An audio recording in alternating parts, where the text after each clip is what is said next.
Pour cette recette, nous allons utiliser 340 g de sucre, 500 g d'amandes. On pourrait également utiliser 500 g de noisettes ou un mélange amandes-noisettes, ainsi que 30 g d'eau. Tout d'abord, dans une poêle bien chaude, nous allons y verser le sucre, ainsi que notre eau, et porter ce mélange à 120 degrés. Donc si vous n'avez pas de thermomètre, 120 degrés correspond au moment où notre sucre va s'agglutiner et former des bulles. Voilà, une fois notre température atteinte, nous allons pouvoir y déverser nos amandes.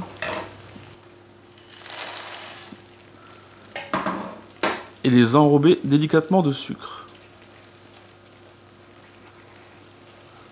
Au début, le sucre aura tendance à sabler, ce qui est tout à fait normal. On va donc poursuivre la cuisson pendant encore 5 bonnes minutes pour obtenir un caramel,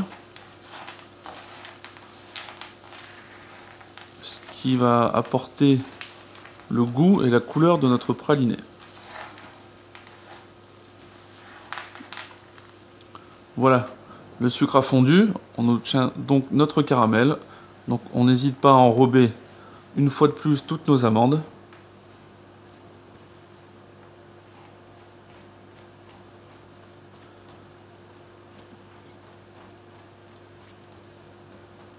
Voilà.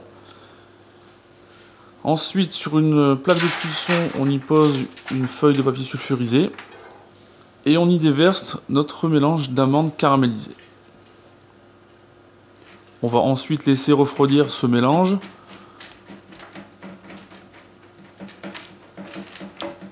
pour que les amandes se figent avec le caramel. Alors une fois notre mélange refroidi, nous allons le casser en morceaux. Alors des morceaux, des vulgaires morceaux, hein. Le but étant ensuite de les passer au mixeur. Donc voilà, comme ceci. Donc on dépose nos morceaux directement dans le bol du mixeur.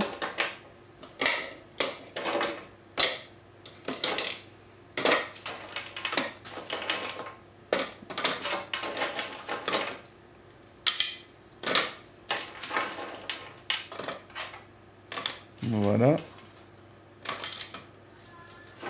Pour commencer, nous allons donner quelques impulsions.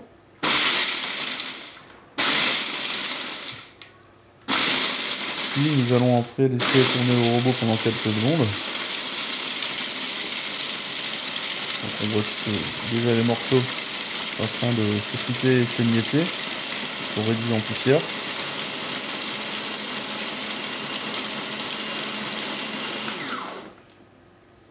Donc si jamais je stoppe cette opération, à ce moment-là, on va dans un premier temps obtenir le pralin.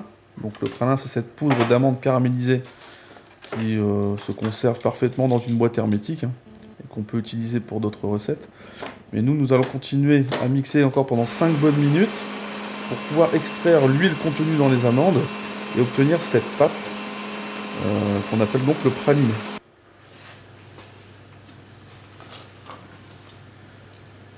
Alors idéalement, pour le conserver, munissez-vous d'un bocal hermétique.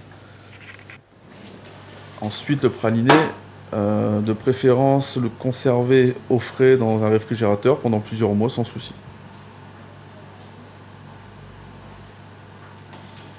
Voilà, j'espère que cette recette vous aura plu. À bientôt!